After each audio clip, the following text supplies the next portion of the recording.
Bonjour à tous. Donc aujourd'hui, près d'1,5 million de personnes sont en incapacité de marcher ou de se servir de leurs bras du fait d'un accident de la vie. Et les interfaces cerveau-machine appelées BCI, qui captent les signaux cérébraux, qui les décodent en temps réel pour en extraire les intentions de mouvement, sont une solution qui permet de piloter des systèmes qui leur permettent de recouvrir une fonction motrice. Au cours des 15 dernières années, grâce à des financements publics et privés, les premières preuves de concept clinique ont permis progressivement de valider ces interfaces cerveau-machine qui constituent un espoir pour retrouver plus de mobilité et plus d'autonomie.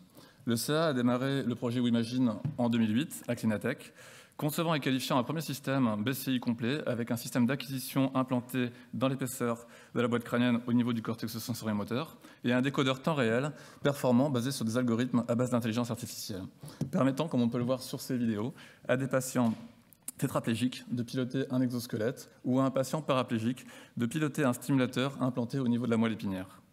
Ces résultats publiés en 2019 et en 2023 dans les journaux Nature et The Lancet Neurology ont placé notre équipe en tête de la compétition internationale.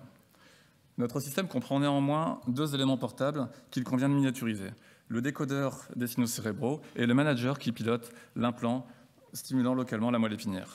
Dans le cadre du projet européen NEMO-BMI, le CEA a travaillé l'optimisation et la miniaturisation des éléments du décodeur.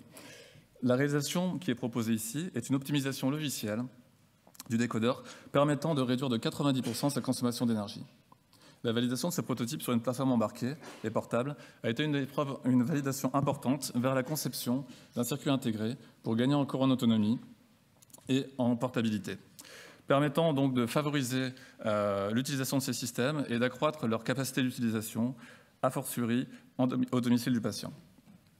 Bien sûr, cette application doit tenir compte de la cybersécurité et nos équipes sont en cours d'intégration de ces fonctionnalités avec les experts du domaine au CEA.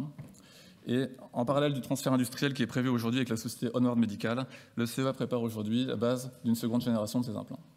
Je vous remercie pour votre attention et pour avoir sélectionné le projet.